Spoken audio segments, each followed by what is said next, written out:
Hi everyone, this is Jamie. 네, 지난 에피소드에서 The Writings on the Wall 재밌게 배우셨나요?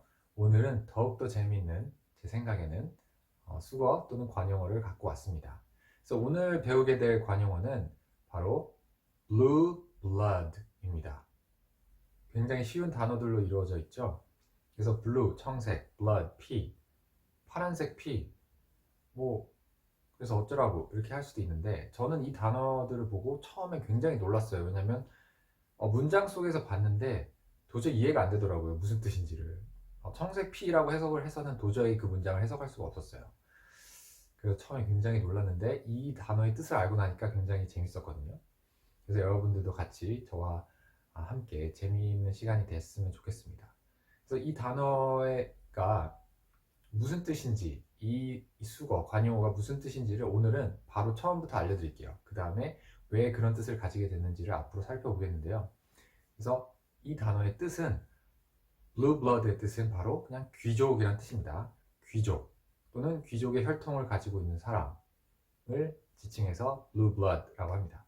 그러면 왜 blue blood가 귀족이란 뜻이 됐는지는 1차와 2차에 거쳐서 제가 설명드리겠습니다. 1차는 약간 굉장히 단순한 해석이고요. 두 번째는 좀 더 역사 속으로 들어가기 때문에 오늘도 역시나 역사 속으로 떠나보는 여행이 되겠습니다. 그래서 첫 번째는 간단해요. 예전에 유럽에서는 귀족들이 살았는데 귀족들이 돈과 힘이 있으니까 자기들 농사 짓는 그 인력을 가난한 사람들을 고용하거나 아니면은 그 농부들을 고용해가지고 일을 시켰어요. 그러다 보니까 농사는 다 그분들이 하시고 귀족들은 집안에만 있기 때문에 해를 쨍쨍한 그 햇빛에서 열심히 농사일을 하느라고 피부가 탄 그 사람들과 달리 귀족들은 집안에만 있으니까 피부가 굉장히 창백해졌대요. 그렇다 보니까 창백해진 피부에는 바로 파란 혈관이 더욱더 돋보이겠죠. 그 검해진 그 농부들에 비해서. 그렇기 때문에 그 창백해진 하얀 피부에 돋보인 그 푸른 피를 가진 귀족이기 때문에 바로 푸른 피는 귀족을 나타내는 단어들이 됐습니다. 재밌죠? 여기까지도 재밌었는데 이제 두 번째로는 더욱더 재미있는 이야기가 이어지겠습니다. 네, 그래서 근데 이 신기한 게 뭐냐면 이 영어잖아요. blue blood가. 근데 영어가 아니었어요. 원래는 영어가 아니었대요. 원래는 바로 스페인어였대요. 그래서 스페인어로 blue blood는 바로 sangre azul가 되겠습니다. sangre azul. 스페인어로 직역을 해도, 그러니까 이 스페인어를 영어로 직역을 해도 바로 blue blood가 되는데요. 그 이유는 sangre가 blood, 피란 뜻이고 azul이 파란색이라는 뜻입니다. 그래서 blue blood인데 azul은 여러분 많이 본 단어 같지 않으세요? 영어에도 되게 비슷한 단어가 있죠. 바로 azure 이런 단어가 있어요. azure이라는 영어 단어는 뜻이 하늘색의 또는 청색의 라는 뜻이거든요. 그렇기 때문에 아마 영어의 azure과 그 스페인어의 azul은 그 어원이 같은 것 같습니다. 그래서 원래는 제가 말씀드렸다시피 영어가 아니라 blue blood는 sangre azul이라는 그 스페인어였기 때문에 그러면 저희가 이 단어의 뜻을 이해하기 위해서는 스페인의 역사를 봐야 하겠습니다.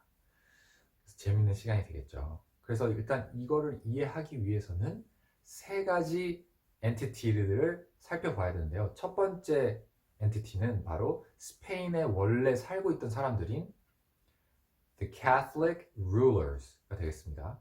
그 스페인에 원래 살고 있던 당시 사람들이 700년에서 1492년 그 사이에 살던 사람들은 카톨릭교를 믿었대요, 주로.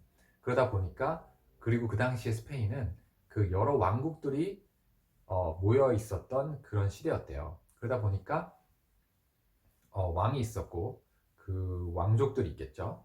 근데 그 사람들도 역시나 카톨릭을 믿었기 때문에 그 카톨릭을 믿었던 왕족들을 가리켜서 The Catholic Rulers라고 하겠습니다. 그 다음에 두 번째 엔티티는 또는 party는 바로 The Spanish Muslim이라고 되겠습니다. The Spanish Muslim은 그러니까 말 그대로 스페인에 살고 있었던 이슬람 교도들을 말하는데요. 이 사람들은 다른 말로 지칭하기도 해요. 바로 the Moors. 아니, 한국말로는 무어인들입니다. 이 무어인들은 바로 그 원래는 북아프리카에서 유목민 생활을 하던 사람들인데 이렇게 바다를 건너서 이베리아 반도인 스페인까지 온 다음에 정착을 했었나 봐요. 그래서 이 사람들, 즉 원래 북아프리카에서 살던 이슬람 교도들이 스페인에 와서 정착한 사람들을 가리켜서 the Spanish Muslims or the Moors이라고 하겠습니다. 그 다음에 세 번째로 볼 엔티티는 유대인들인데요. 유대인들 중에서 당시 스페인에 살고 있던 사람들을 가리켜서 the Spanish Jews라고 하겠습니다. 그래서 오늘 이야기를 이해하기 위해서는 이 세 가지 단체, 엔티티들을 알아야 돼요. 그 사이에서 일어나는 굉장히 다양한 그 관계들 속에서 이 단어가 탄생한 거거든요. 그래서 그러면 이제 역사 속으로 이제 가보겠습니다. 일단은 제가 아까 the Moors가 무어인들이 아프리카에서 이베리아 반도까지 와서 스페인에 정착했다고 했잖아요. 그 당시가 700년이었나 봐요. 서기 700년에 넘어왔는데 그냥 넘어와서 산 게 아니라 침략을 했대요. 스페인을 침략을 했대요. 그러니까 원래 살고 있던 그 스페인 왕국의 왕족들이나 그 국민들이 얼마나 싫어했겠어요. 그래서 아마 전투가 있었겠죠. 굉장히 전쟁이 많았고. 근데 제 생각에는 그 당시 무어인들이 좀 이기고 있었나 봐요. 그래서 조금 그 당시 스페인에 원래 살던 사람들이 조금 지고 있었나 봐요. 근데 그들 간에 즉 무어인들과 스페인 사람들 간의 전쟁이 그냥 1년, 2년으로 끝나는 게 아니라 굉장히 오랜 세월이 걸쳤나 봐요. 그래서 전쟁이 굉장히 오래됐는데 이제 그거에 대해서 이따 알아보겠고요. 근데 이제 여기서 유대인들도 있잖아요. 유대인들도 있었습니다. 근데 이제 이 당시 아까 제가 스페인이 당시에는 왕국들이 여러 개 있었다고 말씀드렸잖아요. 그래서 아마 대표적인 왕국이 카스티아 왕국이라고 있었대요. 영어로는 카스티어인데 그 카스티어 왕국 사람들을 카스틸리언스라고 하거든요. 영어로는 카스티아인들. 근데 이 카스티아 왕국도 있고 그 다음에 여러 다른 왕국들도 있는데 오늘의 키포인트가 바로 이 카스티아인들이 되겠습니다. 그 카스티아인들 중에서도 소수가 될 텐데 그래서 자 그러면 어떻게 됐냐? 일단 기본적으로 이제 원래 스페인이 있었고 여기에서 이제 무어인들이 오면서 스페인에 살게 되고 또 유대인들도 스페인에 살게 되고 그러면 다양한 인종들이 살잖아요 스페인에. 근데 그러다 보니까 어떻게 되겠습니까? 그 인종들 간에 결혼이 일어나겠죠. 그 상혼이라고 하는데 그럼 예를 들면 뭐 스페인 사람과 이 무어인들 사이에서 결혼이 있을 수 있고 또 유대인과 스페인 사람들 간의 결혼이 있을 수 있고 이러다 보면 무슨 일이 일어나면 이제 혼혈인들이 생겨나고 그렇겠죠. 꼭 이럴 때는 그런 사람들이 있더라고요. 그 당시엔 더 심했겠지만 그 당시 스페인 사람들이 좀 더 그런 게 있었는지 모르겠는데 그런 사람들이 있었나 봐요. 그래서 카스티아인들 중에서도 굉장히 그 정통이 있고 굉장히 자부심이 강한 카스티아인들이 우리들은 다른 카스티안들과 다르게 굉장히 순수한 사람들이야. 왜냐? 우리는 다른 뭐 카스티아인들처럼 상혼을 하지 않았어. 다른 뭐 무어인들과 유대인들과 결혼을 하지 않고 굉장히 순수한 피를 갖고 있어. 라고 주장한 사람들이 있었나 봐요. 근데 그 사람들이 특히나 당연히 그 무어인들과 유대인들과 결혼 안 했기 때문에 피부가 굉장히 하얗겠죠. 그래서 그 사람들이 하얀 피부 속에서 돋보인 그 파란색 혈관을 가리켜서 그 사람들을 뜻하게 됐고 그래서 그런 사람들을 가리켜서 상그레 아툴 즉 블루 블러드라고 지칭하게 되었다는 이런 이야기가 있습니다. 되게 재밌지 않아요? 근데 이제 어떻게 보면 또 슬픈 이야기이기도 해요. 왜냐하면 제가 이제 어쨌든 기본적으로 이제 아시겠죠. 아까는 제가 1차적인 의미가 귀족이 있고 가난한 사람들이 있고 이 사람들이 밖에서 농부일을 하느라 피부가 이제 검게 탔는데 그러다 보니까 혈관이 그 안쪽에서 산 귀족들에 대비해서 파란 혈관이 보이지 않아서 그래서 블루 블러드는 귀족이라고 했는데 사실 더 깊이 들어가 보니까 이게 원래는 스페인어였고 사실은 이 귀족들은 카스티아인들 중에서 순수 혈통을 자랑하고 자부심이 강한 사람들이고 그 농부와 이런 사람들은 농부도 있었겠지만 이 유대인들과 그 다음에 무어인들을 가리켰구나라고 이제 더 깊이 들어가 보면 알 수 있었겠습니다.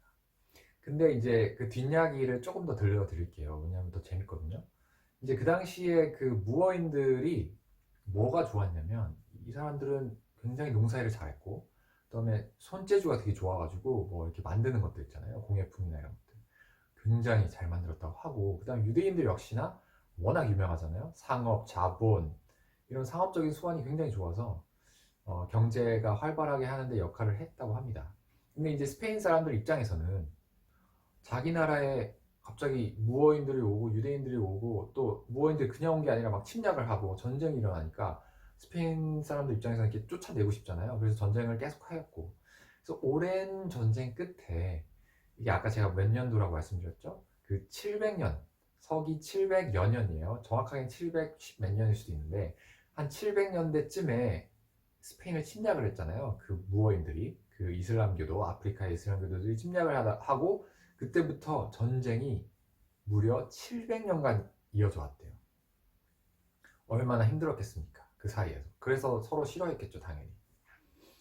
그래서 마침내 700년이 지난 1492년에 1월 달에 바로 그 카스티아 왕의 카스티아 왕국의 이자벨 여왕, 퀸 이자벨 하고 그 다음에 이제 스페인의 북동부의 왕국이 있었나 봐요. 되게 유명한 단어인데 아라곤이라는 왕국이 있었대요. 그 영어로는 아라곤인데 아라곤 어디서 들어보지 않으셨나요? 반지의 제왕의 그 남자 주인공이잖아요. 그죠? 그래서 그 스페인의 북동부, 그러니까 프랑스 국경에 있는 왕국을 이제 이름이 아라곤인데 그 아라곤의 왕 퍼디난드 왕하고 그 다음에 카스티오의 여왕인 이자벨가 합심해서 무어인들을 쫓아냈네요. 네, 그때가 1492년 1월, 즉 700년 만에 드디어 전쟁에서 이기고 쫓아내게 됐다고 합니다. 그리고 나서 그게 1월 달이죠. 2달 뒤에 3월 달에 아예 그 스페인의 그 왕족들 중에 그 통치자들 있잖아요. 당연히 가톨릭 신자들이었을 텐데 아예 칙령을 내리나 봐요. 자, 이제 오늘부터 무어인들과 유대인들은 우리 땅에서 썩 나가거라 추방을 하기 시작했고 만약에 나가기 싫거든 카톨릭교로 개종을 해라 라고 이제 강제하는 칙령을 발표했다고 합니다.